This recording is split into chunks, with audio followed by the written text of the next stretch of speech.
আগাম করলা চাষ এটি একটি অত্যন্ত লাভজনক চাষ। আপনারা যারা যারা করলা চাষ করেন তারা জানেন যে গরমের শুরুতে করলার বাজার কেমন হাই থাকে। এই করলার বাজার সবচেয়ে বেশি থাকে গরমের শুরুতে এবং থাকে বর্ষার শেষে। মাঝখানে করলার দাম কম থাকে, কিন্তু গরমের শুরুতে খুব দাম হয় এই করলার। আমি এখানে মোটামুটি 70 শতকের মতো করলা চাষ করেছি। আপনাদের দেখাচ্ছি সম্পূর্ণ জমিটি।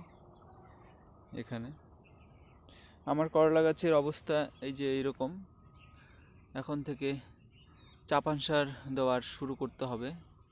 গাছে এর মধ্যে কিছুই দেওয়া হয়নি, শুধু বেড বানিয়ে ফসফেট আর গোবর সার দিয়ে আমি লাগিয়ে দিয়েছি, আর বেসল ডোজ কিছুই এখানে দিইনি।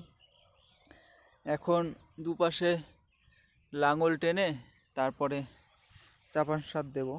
এই বেডের মালচিংটা তুলে দুপাশ দিয়ে লাঙল টানবো, তারপরে সার দিয়ে জল দিতে হবে, কারণ জমিতে রসেরও অভাব আছে।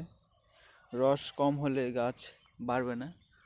গাছের কন্ডিশন খুবই ভালো আছে, আপনারা দেখতে পাচ্ছেন। মাঝখানে আমি শুধু 2বার হিউমিক অ্যাসিড ড্রেঞ্চিং করেছিলাম, 19-19 এবং হিউমিক অ্যাসিড। গাছের ডগ দেখুন, খুব সুন্দর লকলকে ডগ আছে। সমস্ত গাছই মোটামুটি ভালো আছে। আপনারা যারা যারা এখনও করলা চাষ করতে চান করতে পারেন, কিন্তু এই সময় করলে দামটা একটু কম থাকে, আবার কখনো কখনো বেশিও থাকে, কিন্তু সাধারণত কম থাকে আমার যতটুকু অভিজ্ঞতা আমি জানি।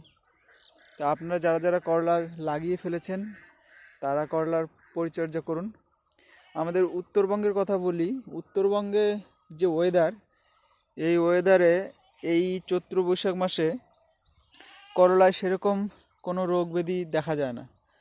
দক্ষিণবঙ্গে আমি শুনেছি যে সেখানে প্রচুর পরিমাণে ভাইরাস আক্রান্ত হয় বা চুষি পোকার খুব অত্যাচার হয় এই সময়, কিন্তু আমাদের এই সময় এই চৈত্র বৈশাখ মাসে এরকম থ্রিপস বা সাদামাছির অ্যাটাক হলেও ভাইরাসে কনভার্ট হয় না, বিশেষ করে এই করলার ক্ষেত্রে। শসাতেও কম হয়, কিন্তু দক্ষিণে প্রচুর পরিমাণে ভাইরাস এবং গুড়ি পোকার আক্রমণ হয়। সেটি আবহাওয়ার তারতম্যের জন্য হয়ে থাকে।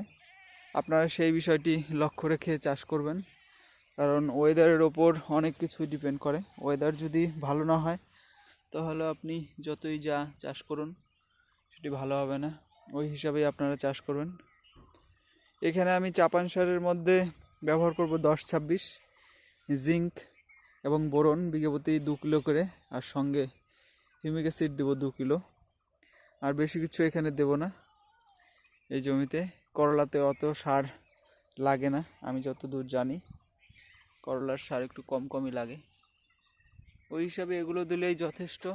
তাহলেই জল দিয়ে সার দেওয়ার পর জল দিলেই গাছ লাফিয়ে বড় হয়ে যাবে। আপাতত গাছ ভালোই আছে, গাছের কন্ডিশন দেখতে পাচ্ছি খারাপ না, ভালোই।